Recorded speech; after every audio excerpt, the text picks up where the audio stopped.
Bonjour à toutes et à tous.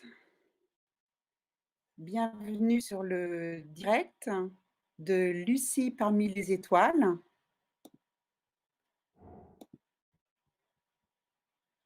Par les étudiants et étudiantes de l'Institut d'optique.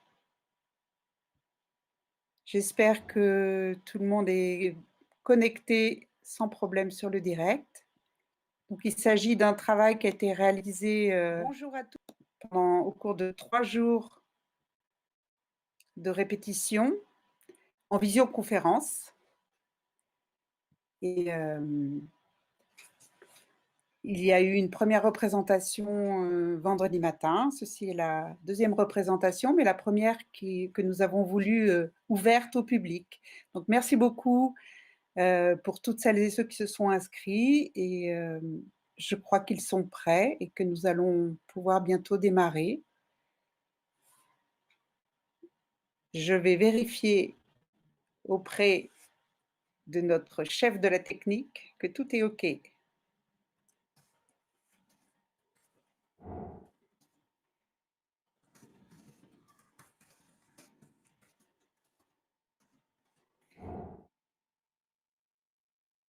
Donc, ce travail a eu lieu la semaine dernière. Il fait suite à une série d'ateliers d'écriture qui ont eu lieu au mois de décembre sur le thème de la place des femmes dans les sciences et des questions d'égalité femmes-hommes.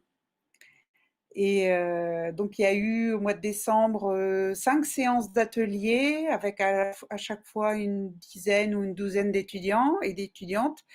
Donc, il y a eu à peu près plus d'une quarantaine de textes produits qui ont été tous lus lors d'une séance de lecture au mois de décembre. Et à partir de là, c'est un groupe de 8 volontaires qui se sont appropriés ces textes. Ils les ont choisis parmi les 40 textes. Ils les ont souvent réécrits, adaptés, imaginés des mises en scène. Et puis, bien évidemment, on a adapté aux circonstances actuelles puisqu'il n'était pas possible de travailler en se réunissant physiquement dans une pièce. On a fait des exercices d'échauffement, chacune et chacun chez soi. Et on a travaillé comment faire circuler l'énergie, comment faire passer des émotions à travers cet outil de l'écran et avec les conditions du direct. Donc, vous avez vraiment là le fruit d'un travail tout à fait original, en adaptant les outils, la gamme du comédien et de la comédienne à cet outil de la retransmission en direct. Voilà. Donc avec le groupe, on est sur Jitsi et en même temps, ça retransmet sur YouTube. Alors, voyons voir.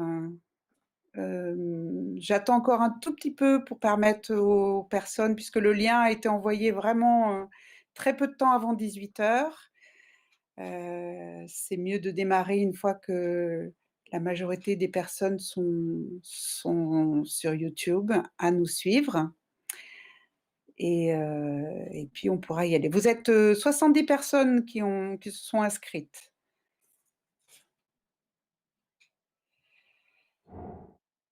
Et 38 qui nous suivent. Voilà. Eh bien, je pense que nous allons y aller. Qu'est-ce que je peux ajouter d'autre? C'est la 3e année qu'on fait ce travail de théâtre, de médiation scientifique par le théâtre à l'Institut d'optique. Donc, à chaque fois, ce sont avec les élèves de première année. Et chaque année, on choisit un thème différent. En fait, cette année, ce thème des femmes dans les sciences, on a repris le même thème qu'il y a 2 ans. Et l'an dernier, c'était le thème des questions de sciences, éthique et société. Pour l'année prochaine, ça sera le thème de la médiation scientifique par le théâtre, avec un autre spectacle où il est question d'olfaction. Donc là, ça sera la problématique comment faire passer du contenu scientifique à travers le théâtre. Alors, pour cette année, ce thème des femmes dans les sciences, qui a été le même qu'il y a 2 ans, a donné lieu à des textes tout à fait différents. Et et voilà, c'est très agréable de voir comment chaque année les étudiants et étudiants s'approprient ce thème et produisent des choses tout à fait personnelles. Voilà, il est 18h06. Eh bien, je pense que maintenant, il est l'heure d'y aller. Bon spectacle!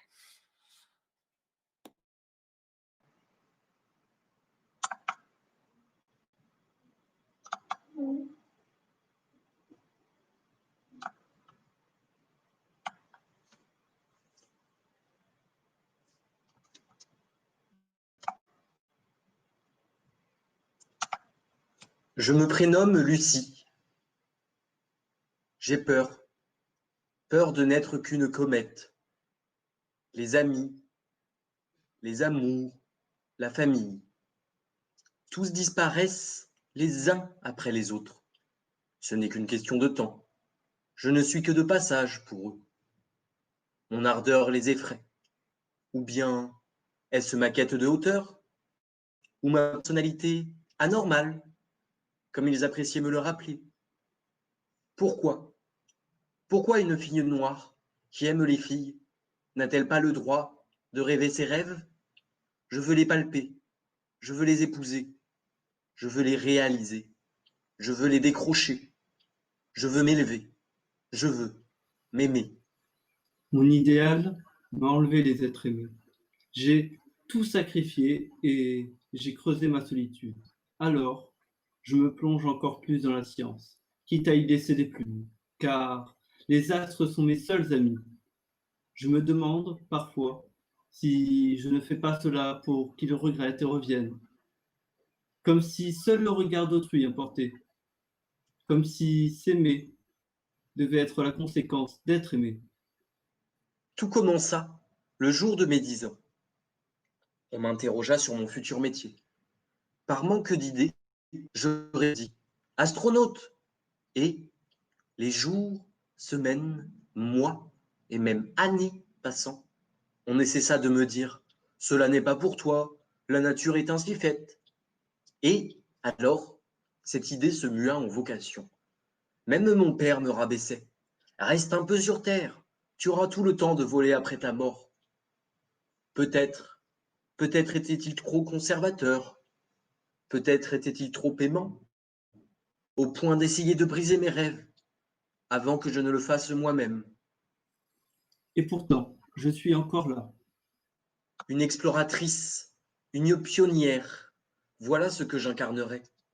Et comme cette destinée est impossible à concrétiser, je réussirai. Et lorsque, en ces nuits d'été, je contemple le firmament, mes interrogations disparaissent. Les lumières s'allument et s'alignent en dieux, chimères et animaux. Mes pupilles goûtent l'infini de l'espace et des connaissances, la nuit profonde, le cosmos immense, la voûte scintillante et les galaxies flamboyantes aux émotions plus humaines que les humains. Dès lors, je comprends. Les étoiles sont des femmes, Qui s'aiment comme deux femmes s'aimeraient. un amour universel, Alors oui, je le ferai. je le ferai. Et, qui sait, peut-être j'inspirerai d'autres petites filles, trop ambitieuses pour cette société. Étoiles, emportez-moi, libérez mon esprit, faites-moi voyager. Lucie progresse. Elle assiste au quotidien de Catherine.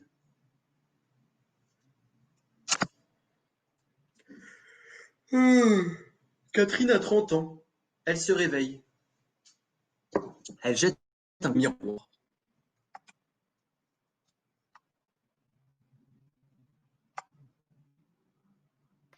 Bientôt périmé? Elle se met de la crème anti-rides, puis inspecte ses quelques vergetures à la taille. C'est pas grave, à cet âge-là, ton mari ira se payer une belle roue de secours. Elle se tourne encore un peu sous différents angles. J'ai signé pour Scarlett Johansson, pas pour le bonhomme Michelin. Elle prépare son petit déjeuner.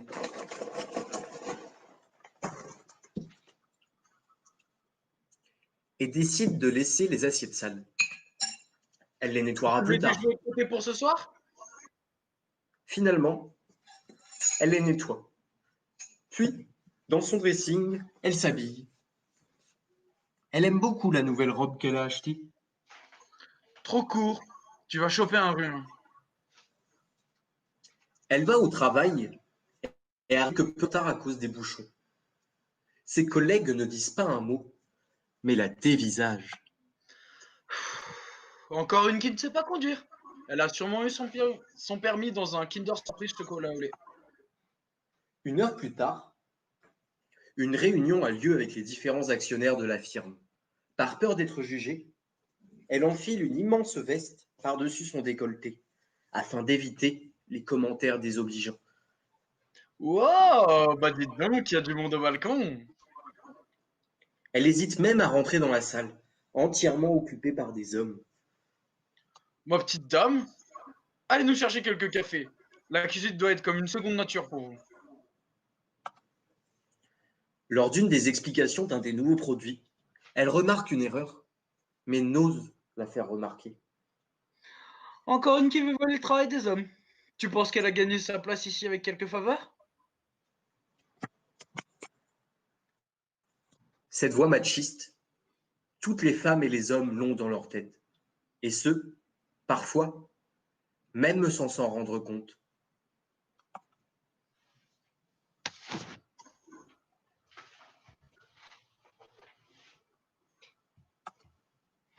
Lucie progresse. Elle assiste à un discours.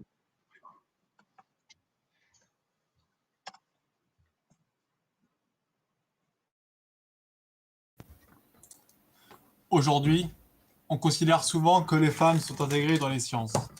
La parité n'est certes pas atteinte, mais on met cela sur le compte du supposé manque d'intérêt féminin pour celle-ci.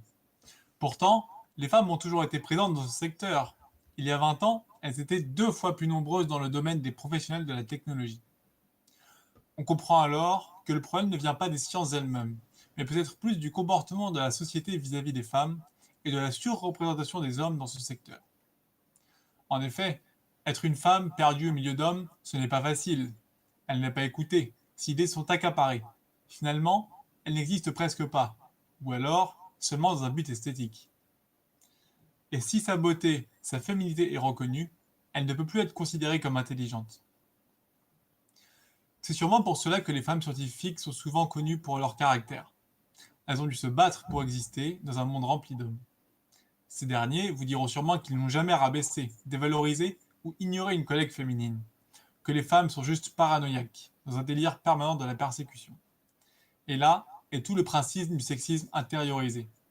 On ne s'en rend pas compte. Ainsi, les femmes de science, en ayant dû se battre pour exister, sont souvent critiquées pour leur comportement, leur colère. Pourtant, celle-ci est légitime, et même nécessaire, car, même si on ignore les femmes, on entend toujours les cris et les ordres. Malheureusement, si leur colère et détermination leur permettent d'exister, elles les isolent aussi. En effet, la colère féminine est rarement considérée comme légitime, qualifiée souvent d'hystérie passagère. Ainsi, les femmes scientifiques doivent souvent faire le choix entre une existence seule et controversée ou être ignorées parmi tous. Souvent, dans les témoignages et biographies, on lit que ces dernières n'accordaient pas pas d'importance aux opinions des autres. C'est ce qui leur a permis d'exister. Lucie progresse. Elle assiste à une scène dans un ascenseur.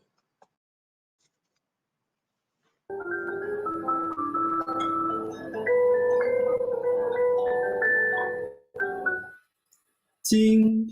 Ouverture des portes. 30e étage. Monsieur Dupont, un cadre expérimenté proche de la quarantaine, entre dans l'ascenseur. Poum, poum, poum. Emma finit son cours de danse dans 20 minutes. Je suis en retard. Quelle journée en plus. Ce projet qui n'avance pas. Tous les techniciens sont largués. Heureusement que je finissais à 17h. Ting! Allez, on n'est pas rendu là. Ouverture des portes. 27e étage. Madame Pauline, Une jeune employée avec quelques années d'expérience entre dans l'ascenseur. Imbécile, vraiment, quel connard. Il suffit que je me l'ouvre pour me faire descendre. Bonjour mademoiselle. Bonjour, non? Politesse? D'accord. Bon, enfin bon. Avec Emma en plus qui veut arrêter la danse, n'importe quoi. Je la vois vraiment plus sur une scène que dans un garage à scier des planches. Tous les mêmes. Vous divaguez, mademoiselle Pauline. Jamais cette stratégie ne fonctionnera. Mais mes félicitations, monsieur Ducon. J'aurais dû avoir cette brillante idée. On n'est pas rendu. Ting! Ouverture des portes, 25e étage. Madame Jean, 42 ans, chercheuse émérite, entre dans l'ascenseur. Oh là, quelle journée! Oh, je ne l'avais jamais croisé avant. Quelle chance. Voilà bien quelqu'un qui prouve que tout s'apprend. Je devrais peut-être laisser Emma bidouiller tous ces boulons, finalement. Qui sait ce qu'elle pourrait en faire? Elle saurait, elle, comment clouer le bec à ces gros cons, monsieur Ducon. Elle a l'air d'une guerrière prête à en découdre. Les machines sont à l'arrêt depuis hier matin, on risque gros, j'ai un très mauvais pressentiment. Elle s'élit dans ses yeux sa détermination, toujours fixée droit devant elle. Quelle allure. Sans oublier le réservoir qui fuit depuis plus d'une semaine. Pourquoi elle me fixe comme ça, celle-là? Enfin, quand même, Emma, c'est juste une gamine. La petite fille à la biellette. Est-ce que quelqu'un a déjà vu ça? Non. Madame Jean, c'est vraiment l'exception. Ting! Ouverture des portes. Entre Monsieur Michel au téléphone. Il est agent d'entretien depuis plusieurs années. Bonjour. Oui, Dan. Non, mais tu sais comment elle est, c'est dans sa nature. Capricieuse quand il faut pas et toujours un train de retard. Tiens, il aime sa femme, lui. Te gêne pas, surtout. Mais oui, j'ai essayé, je t'explique. Elle sait pas laisser faire. Et un son insupportable. Tu parles, elle me tape sur les nerfs. Mais je rêve, devant deux femmes. Ça le dérange pas. Il parle un peu fort celui-là. Pour raconter sa vie en plus, je m'en passerais bien, merci. Ah oui, la mienne fait ça aussi. Et même une fois, je l'ai frappé tellement ça me gavait. Non mais t'inquiète, c'est mon petit bijou quand même, je lui ferai rien. Je suis navré, madame. Pourquoi personne ne réagit? À rien dire comme ça, j'espère bien que tu es désolé. Remise sur pied en un rien. Ah, tu l'as dit. Non mais j'y crois pas, qu'est-ce qui va pas chez lui? Je sais pas ce qui m'empêche de lui faire fermer sa gueule à celui-là. Des fois, je te cache pas, j'ai envie de la... Enfoiré. Non mais monsieur! Ting! Ouverture des portes, rez-de-chaussée. Non, quelques boulons et de l'huile de coude et le réservoir sera comme neuf, t'en fais pas. Elle sera vite réparée, ma bécane.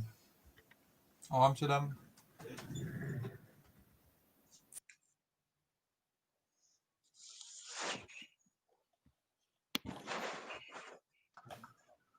Lucie progresse. Elle assiste à l'histoire de Madame Lamarre.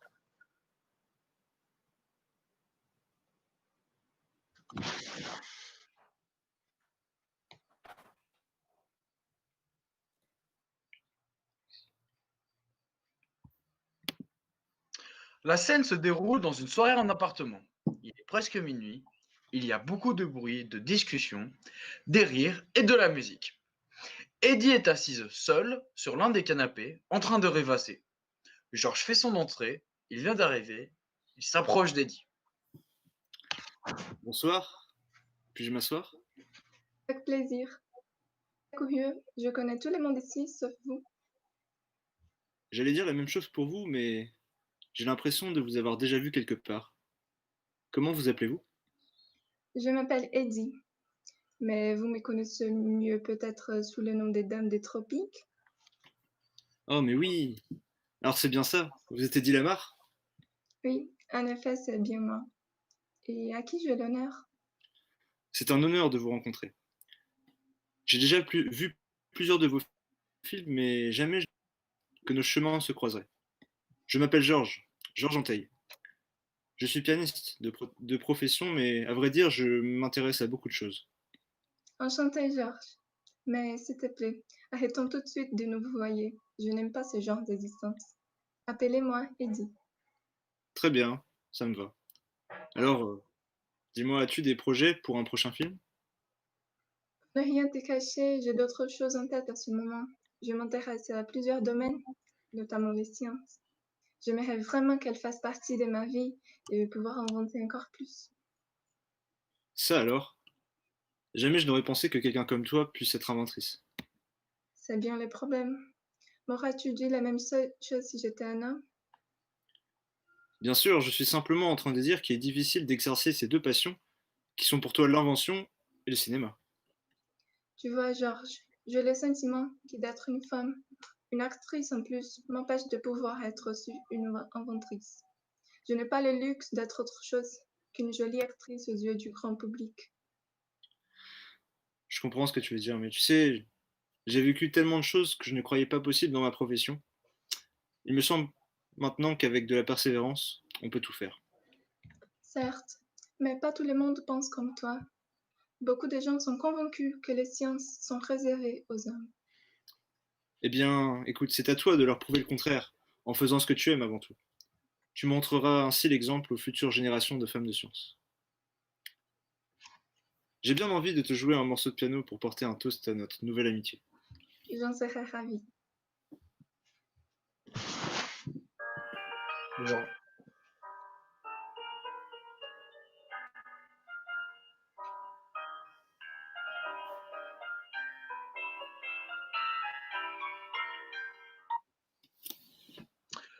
nous sommes chez Eddie, là où elle développe sa nouvelle invention. Eddie rentre d'un pas rapide dans le salon où se trouve Georges. Rien à faire, je n'y arrive pas. Quoi donc, Eddie? La machine doit réussir à dissimuler un message radio pour le rendre indétectable par la radio classique. Eh bien, quel est le problème? Oh, je ne veux pas t'embêter avec ça. Tu sais, c'est encore cette recherche sur les musiques téléguidées. On a besoin d'une coordination parfaite entre l'émetteur et le récepteur, comme s'ils étaient secrètement connectés. Mais c'est une affaire compliquée et je vais t'ennuyer si je rentre dans le détail. Mais non, enfin, tu n'es pas ennuyeuse. Tu expliques assez bien pour éveiller ma curiosité. Peut-être, mais j'ai moi-même du mal à bien cerner ce qui me freine. Je ne sais pas si je pourrais t'expliquer correctement. Je suis sûr que ce n'est pas si compliqué et que tu vas finir par trouver. Tu es plus doué que tu ne le crois, Eddie. Ben, mais parlons d'autre chose, s'il te plaît. J'ai besoin d'aérer mon esprit si je veux résoudre tout cela. Bah justement, ça me fait penser que j'étais en train de penser à mes jeunes années où je travaillais à l'opéra. C'était réellement fabuleux, les décors, les spectacles, la musique. J'accordais des pianos mécaniques à l'époque. Ah, ça devait être passionnant. Ah, ça l'était. J'adorais mon travail, mais cela nécessitait une précision diabolique.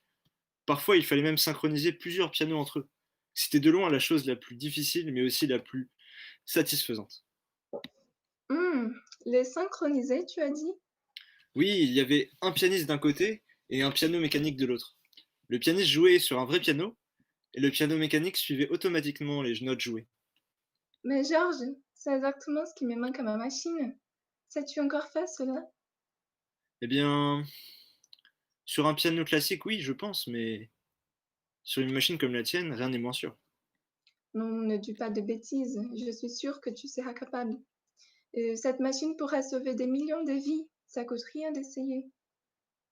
Oui, bien sûr, je vais essayer, Eddie, mais je ne peux rien promettre. En tout cas, ça serait quand même un honneur de contribuer à ton invention. Moi, j'y crois. Je sens qu'à nous deux, nous pouvons terminer ce projet et faire cesser ces conflits absurdes. Si tu le dis.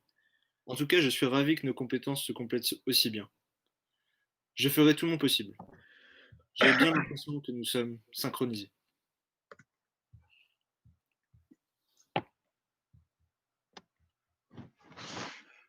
Georges Antheil et Eddie Lamar reçurent un brevet pour leur projet de communication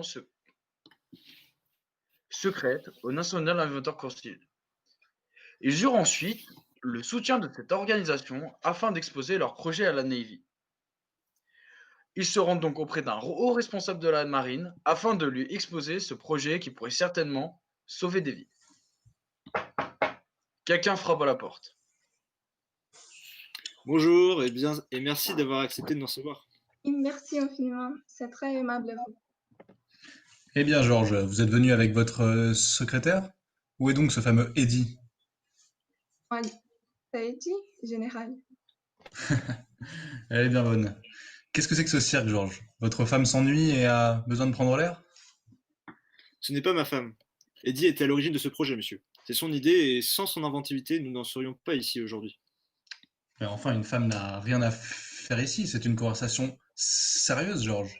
Qu'elle ait contribué à ce projet, grand bien lui fasse, mais ce n'est pas une discussion pour apprentis scientifiques ici. Écoutez-moi bien. J'ai mis toute ma volonté dans ce projet et personne ne pourrait parler mieux que moi. Alors, soit je participe du débat, soit il n'y a pas de débat. Non, mais vous vous prenez pour qui? Georges, dites quelque chose. Je suis d'accord avec Eddie, général. Nous avons inventé la machine ensemble. Il est normal que nous la proposions ensemble. Bien, bien. Vous êtes vraiment têtus, tous les deux. J'espère que cette machine en vaut la peine. Alors, venez-en au fait et ne traînez pas. Je n'ai pas beaucoup de temps devant moi. Alors, nous avons mis au point un système de communication de fréquences variables applicable aux torpilles radioguidées. Soit, mais concrètement, quel est son intérêt?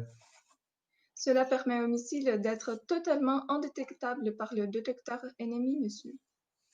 Cela pourrait sauver de nombreux alliés, car ne pouvant pas anticiper l'attaque, l'ennemi serait pris de court et leur navire coulerait avant même que quelqu'un n'ait remarqué l'attaque. Cela me paraît un peu trop beau pour être vrai. Et comment se fait-ce que personne n'utilise déjà ce dont vous me parlez? C'est bizarre. Mais enfin, général, nous avons le soutien du Conseil national des inventeurs. Ils sont en train de développer la machine, ils sont quasiment prêts à faire des tests. Écoutez, tout d'abord, je ne m'adressais pas à vous, mais à votre ami. Ensuite, Georges, j'ai quand même beaucoup de mal à vous croire. Comment une invention créée par une inconnue pourrait être fiable?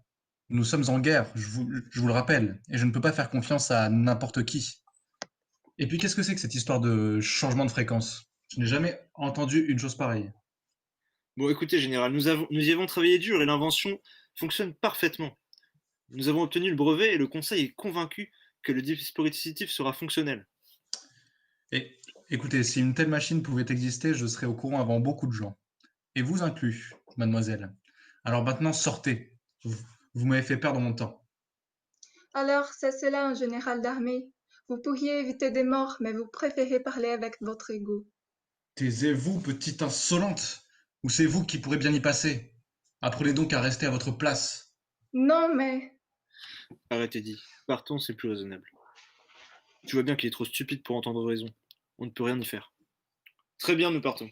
Navré de ne pas réussir à avoir vous, ne pas avoir réussi à vous convaincre, général. C'est ça. Adieu.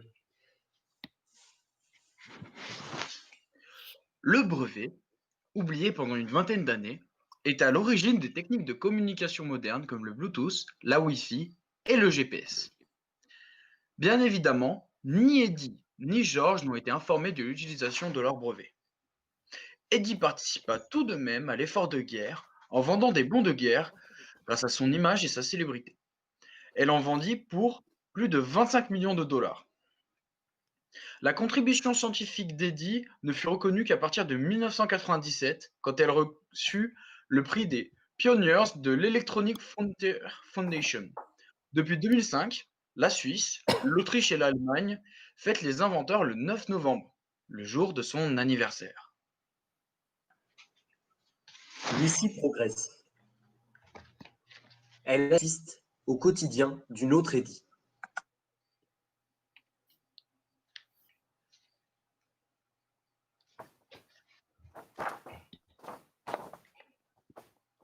Ça, c'est Eddie vu par Jean. Eddie est importante. Du moins, c'est ce qu'en a compris Jean. Depuis la soutenance de thèse de sa fille, à laquelle il n'a rien compris, il ne la voit plus trop. Mais vu que tous ces messieurs importants sont venus lui serrer la main, elle a dû accomplir quelque chose d'incroyable. Confusément, Jean sent que Eddie est source de fierté. Ça, c'est Eddie vu par Carole. Eddie est gênante. Cette place, ça fait déjà longtemps que Carole la convoite. Il n'y a pas beaucoup de place pour les femmes dans ce milieu. Et voilà qu'Eddie arrive. Carole ne laissera pas Eddie lui voler sa carrière à elle.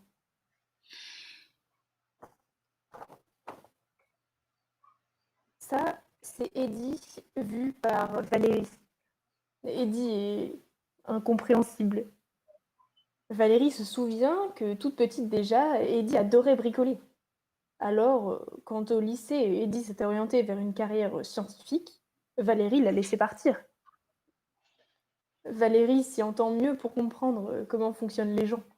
Elle n'y entend rien au fonctionnement des atomes et ainsi de suite.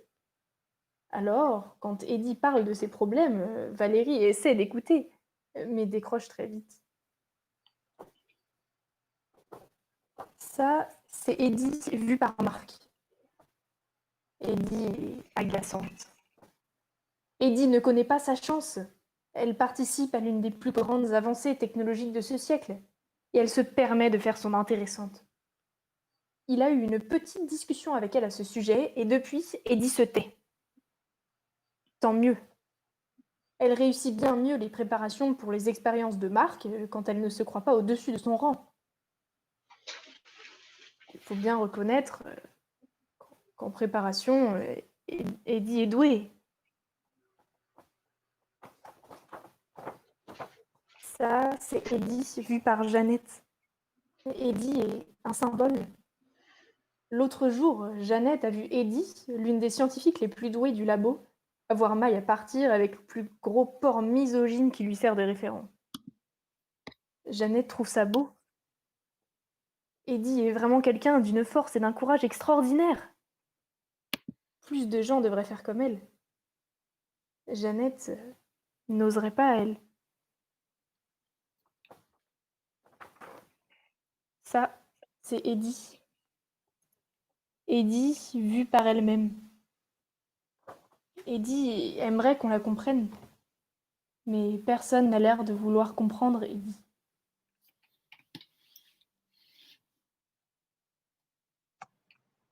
Lucie progresse. Elle assiste à un procès.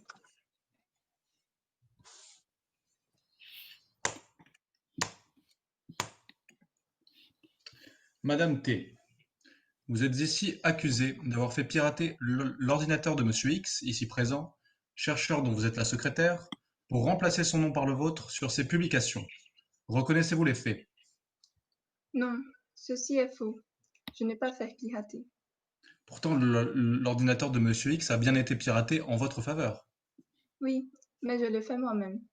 Donc vous reconnaissez les faits, Je reconnais avoir piraté l'ordinateur de mon collègue. pour ensuite vous approprier son travail. Il s'agit donc de plagiat. Non, pour récupérer ce qui me revient. Le plagiat n'est pas de moi. Enfin, votre honneur, j'ai fait ces articles seul. Comment pourrait-elle en être l'auteur? Et pourquoi ne le pourrait-elle pas, selon vous? Ben, vous le savez très bien, c'est une femme. Objection, votre honneur. Il existe de grandes femmes scientifiques. Auriez-vous dit ça à Marie Curie? Ah, certes, de temps en temps, il peut y avoir une femme intelligente qui contribue à des avancées, mais on sait tous qu'il s'agit d'exceptions dans l'histoire. C'est un point de vue, en effet. Cela dit, je ne suis pas historien. Passons. Monsieur X, quels sont vos rapports avec Madame T? Eh bien, je l'ai prise comme étudiante car j'avais besoin d'une secrétaire. Elle n'est certainement pas faite pour travailler sur un sujet aussi pointu que les réseaux de neurones en informatique. Chers collègues, je sais très bien ce que j'ai accompli et je me moque de ce que vous pensez de moi. Je sais que vous m'avez embauché car vous aviez vu en moi une proie facile. Vous pensez vous pouvoir approprier mes travaux car personne ne pourrait croire que des articles d'informatique pourraient être écrits par une femme. Je ne suis pas la première, mais cette fois-ci, cela ne se passera pas aussi bien que les autres fois. Sottise! Vous m'avez tout volé, vous le savez. Vous perdez la tête. Comment osez-vous faire perdre du temps à ce tribunal? Silence! Madame T me semble parfaitement lucide, et je n'en dirai pas autant de vous, monsieur X. Alors cessez cette hystérie. Qu'on fasse entrer le témoin. Votre honneur, je suis un collègue de mademoiselle T. Sa présence nous était très utile au laboratoire. Elle supporta nos défauts et contribua à les diminuer. Cependant, elle n'a pu effacer le plus gros défaut de monsieur X, son orgueil. Toujours à vouloir publier plus pour être plus connu, cela lui est déjà arrivé d'oublier mon nom sur nos articles. Il se voit comme le prochain grand scientifique, et il veut être vu ainsi, même si pour cela, il lui faut effacer celles et ceux sans qui il n'aurait pu entreprendre ses travaux. Ainsi, vous certifiez sur l'honneur que ces articles reviennent à Madame T? Ce que je sais, votre honneur, c'est que tout article signé par monsieur X a de fortes chances d'être emprunté, et que madame T a trop de respect et de compétences pour s'approprier le travail des autres. Mhm, je vois, je vois. Mais dans ce cas-là, Madame T, pourquoi ne pas l'avoir dénoncé publiquement? Et qui m'aurait cru? Une femme, informaticienne, revendiquant les travaux d'un homme. Personne n'y prête aucune valeur. Je comprends. Eh bien, sachez, madame, que ici, maintenant, vous me paraissez crédible. Qui plus est, votre piratage montre vos capacités en informatique. Ainsi, dorénavant, je vous conseille de les utiliser de manière légale et au service de la société. Et je suis sûr qu'il en ressortira de grands progrès. Merci, votre honneur.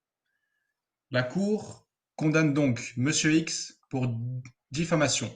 La séance est levée.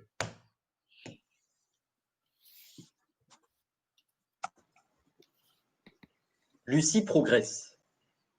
Elle assiste à une scène étrange.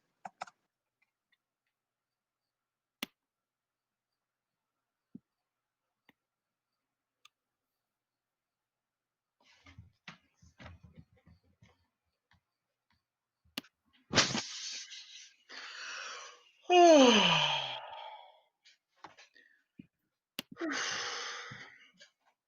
Ah. J'ai un message vocal de ma femme. Bip. J'ai dû partir assez tôt ce matin et je vais rentrer tard. Ne m'attends pas pour le dîner. Laisse-moi un petit quelque chose dans le frigo. Tu sais, j'ai horreur de cuisiner. Passe les bisous aux enfants et occupe-toi bien d'eux comme tu le fais à mon père. Ah, et bonne chance pour ta première journée de travail à la NASA. Sois indulgent avec tes collègues. C'est si rare de voir un homme dans ce milieu. Montre-leur que tu n'as pas été pris seulement pour ton physique et pour que la société ait une bonne image. Je t'aime.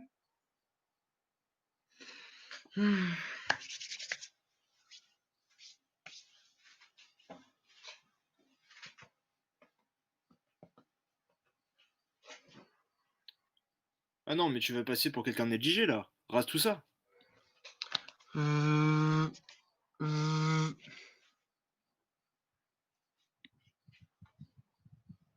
Ah mais quelle peau horrible. On n'est plus censé avoir de l'acné à cet âge-là.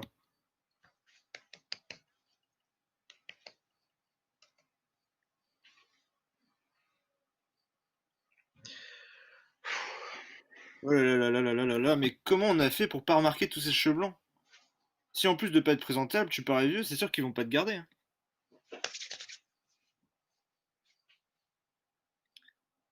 Non mais regarde-moi ça, c'est n'importe quoi.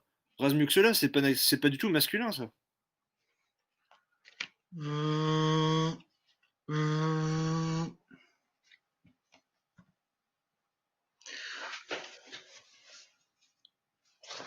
Ah non mais c'est pas possible de se laisser aller comme ça. On est un homme ou on ne l'est pas?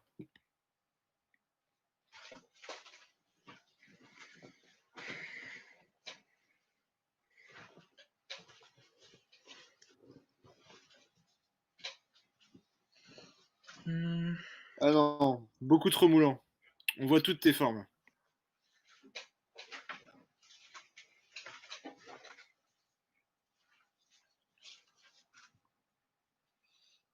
Ah non, trop ouverte, on va te prendre pour un gigolo.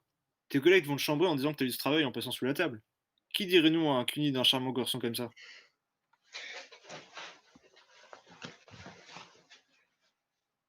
Ah non, il est beaucoup trop ample ce pantalon. Ils vont...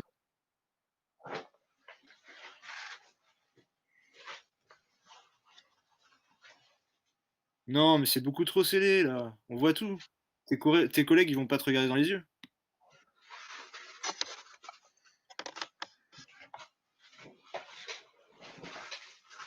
Ah, tu vas finir par être en retard si tu continues comme ça. Ces garçons, ils prennent toujours 1000 ans pour se préparer.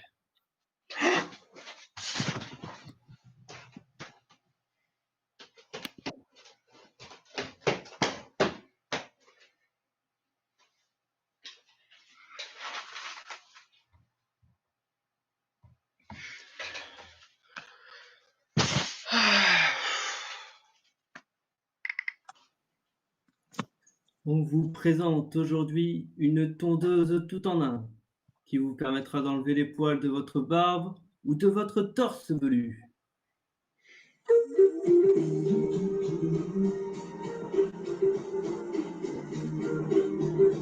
Aucun recoin ne sera épargné. On n'est plus dans les années 60 où il donnera beaucoup de jeunes. Et puis votre femme aura encore plus envie de vous embrasser. Aucun recoin ne sera épargné. Aucun! Alors n'attendez plus et téléphonez tout de suite au 08 45 01 45 32. Une tondeuse au 08 45 01 45 32. Aucun recoin ne sera épargné.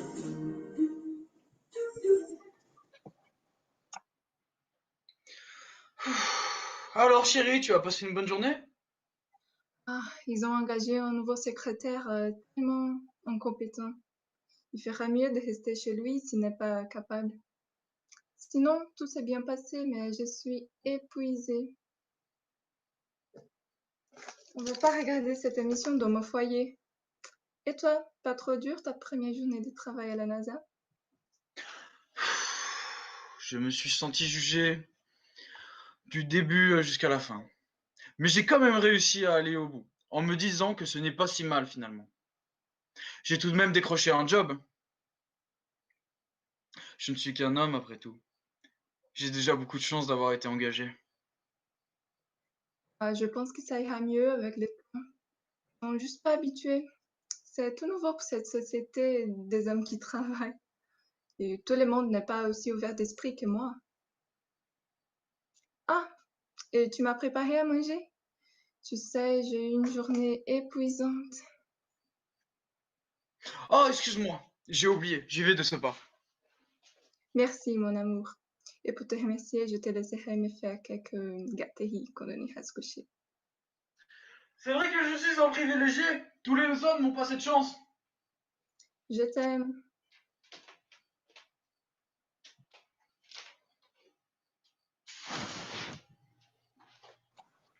Lucie progresse. Elle assiste à une prise de conscience.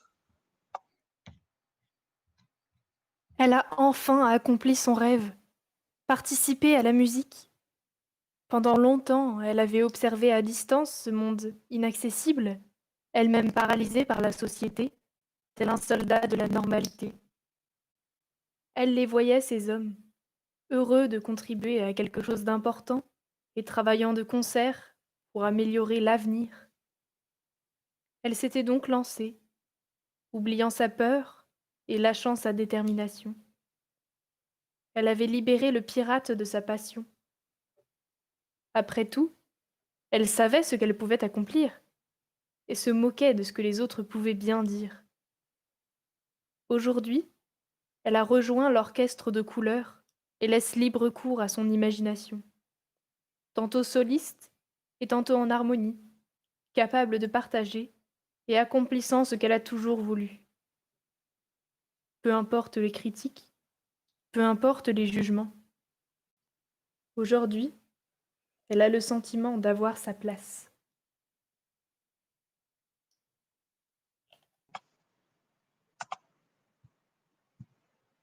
Mon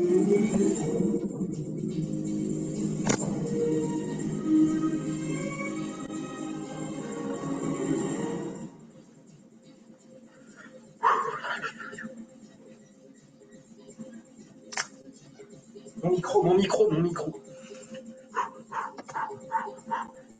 Jingle, bordel. Oh, bienvenue dans notre chronique quotidienne. Je n'entends pas le public. Je n'entends pas le... Bienvenue dans votre chronique quotidienne. Parole des vrais hommes. Parole des vrais hommes. Aujourd'hui, sujet un peu différent. Nous allons aborder les prétendues inégalités hommes-femmes. Comme premier invité, nous accueillons le nom. Nous accueillons Patrick Poisson, sociologue, spécialisé dans la question des rapports humains et écrivain célèbre à ses heures perdues. Mais dites-moi, très cher Patrick, allez-vous réussir à faire pleurer nos auditeurs qui sont de vrais mâles sans cœur? Merci pour cette invitation aujourd'hui. J'ai une petite fille et elle m'a dit quelque chose un soir qui m'a fait beaucoup réfléchir. Elle veut être astronaute, mais un jour, alors qu'elle en parlait avec sa maîtresse, on lui a dit que c'était impossible, qu'il n'y avait jamais eu de femme astronaute avant. Et le pire, c'est que c'est sa maîtresse qui lui a dit. Je ne sais pas si vous vous rendez compte de l'impact que ça a eu sur elle. Je crois qu'elle tient de quelque chose, cette maîtresse-là, hein? Non? Oh. À ce moment-là, ça a vraiment résonné avec moi et j'ai commencé à beaucoup y réfléchir. Pour aujourd'hui, j'ai donc sélectionné un texte que je trouve particulièrement inspirant. Ils la traitèrent comme une enfant talentueuse. Ils savaient que ce serait difficile, mais ils refusèrent de laisser entendre que c'était impossible. Oh. Ouf. Oh, il est fort, c'est chouette. Bon, faudrait pas quand même qu'elle s'imagine qu'elle peut tout faire, la gamine, hein? On avait simplement oublié de lui dire que c'était impossible, alors elle l'a fait. On avait oublié de lui dire qu'il existait une place pour elle, alors elle a créé la sienne. On a oublié de l'enfermer, alors elle s'est envolée. C'est si beau, c'est si beau, si beau. J'en pleure, je sais pas si vous voyez. C'est si beau, ce pic d'audience qu'on va faire. Je ne serais pas viré. Voilà donc le message que je voulais envoyer en cette journée des droits de la femme à toutes les petites filles à qui on a dit que ce n'était pas possible.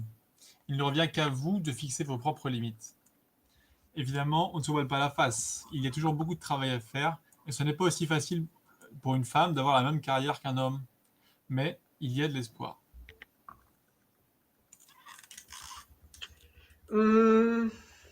Oui, bon, ah, le micro, on va pas m'entendre.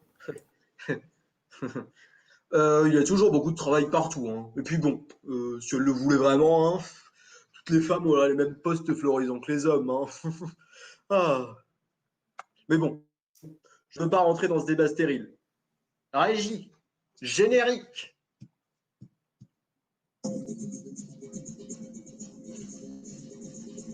Oups, oups, oups, oups, oups, oups.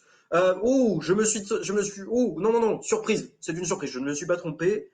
On me dit dans l'oreillette qu'il y a une autre invitée. Excusez-moi, excusez-moi. Excusez-moi.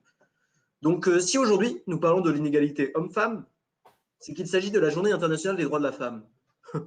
Une bien belle ânerie de tous ces progressistes. Et donc, pour cette magnifique cause, et afin de respecter les quotas de parité, nous accueillons Virginie pour notre seconde chronique.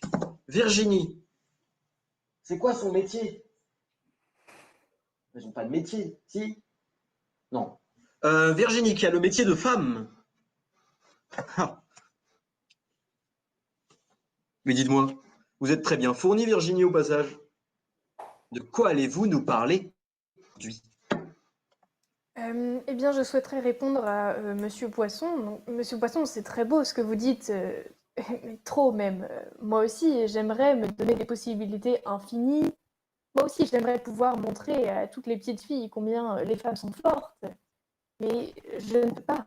J'en suis tout simplement incapable. C'est...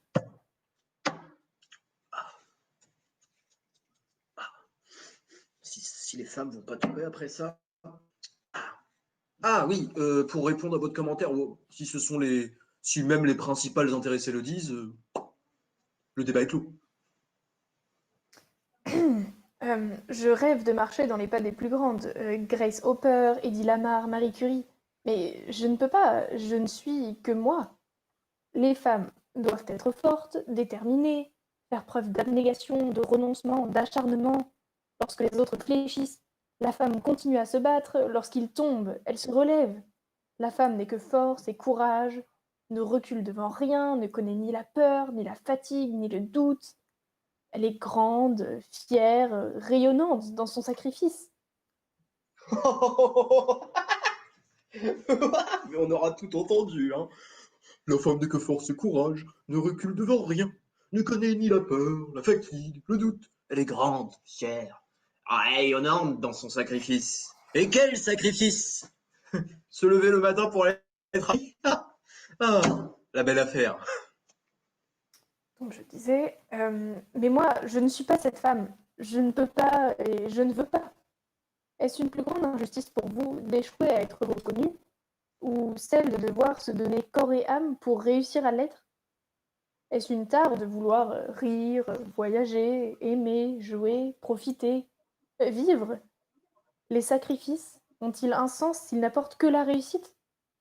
Je ne serai pas cette femme. Je ne sacrifierai pas tout ce que j'ai à la science. Mais oui, et c'est maintenant que vous le découvrez. On n'a rien sans rien. L'échec m'est moins amer que le renoncement à une vie heureuse. Une femme doit avant tout être libre. Il est quelle heure? Ouais, on va bientôt aller chercher les gosses. Bon, on va s'arrêter là, je pense, hein. On va s'arrêter parce que là, bon, on aura tout entendu. On va quand même pas gangréner les jeunes filles de nos auditeurs. Future femme au foyer, je vais vous le rappeler, avec ses idées révolutionnaires, hein. Comme si seules les femmes pouvaient savoir ce qu'il y avait de bon pour les femmes. Zut, mon micro fétiche, que vont dire mes fans? Ah, hop, un petit coup là, un petit coup là. Comme si seules les femmes pouvaient savoir ce qu'il y avait de bon pour les femmes. Pff, on aura tout entendu. Je vous remercie d'avoir suivi ce numéro de Paroles de vrais hommes. Vous l'aviez sur le bout de la langue, je le savais. Et je vous fais de gros bisous. Des bisous virils, cependant, à tous mes mâles sans cœur d'auditeurs. Demain, nous traiterons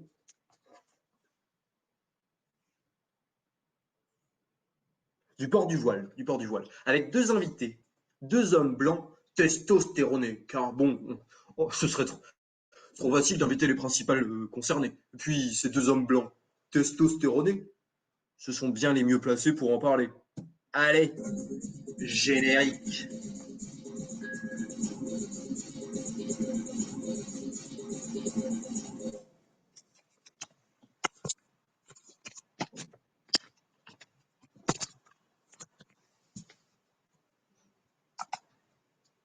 Le voyage de Lucie touche à sa fin. La comète est redescendue. Lucie est redescendue. J'ai rêvé, j'ai rêvé. J'ai travaillé, j'ai travaillé. Je me suis blessé, oui, je me suis blessé. Mais j'ai réussi. Je me suis envolé, j'ai enfin rencontré les étoiles. J'ai contemplé différentes vérités, différentes réalités. Ce sont plus que des astres. Ce sont des émotions, fierté, admiration et tendresse qui nous guident. Ce sont des personnes. Elles ont pour mère Marie Jackson. Elles sont bien plus que cela. Elles sont avant tout libres. Elles rêvent de passion, de découverte et de connaissance. Elles apportent le savoir, les défis, mais surtout la reconnaissance. La science est leur raison d'être, leur plaisir et leur ivresse. Elles sont de toutes les couleurs, elles s'aiment d'inconditionnel, et là est leur langage. Elles accomplissent l'impossible, provoquent la joie et ouvrent la voie, déterminées, combattantes et fascinantes, belles, nobles et surtout libres, ce sont nos héroïnes. Baignés dans leur splendeur, leurs histoires et univers parallèles, j'en ai oublié la terre. J'en ai oublié la petite fille que j'étais. Aujourd'hui, 50 ans plus tard, je redescends. Quel monde devais-je trouver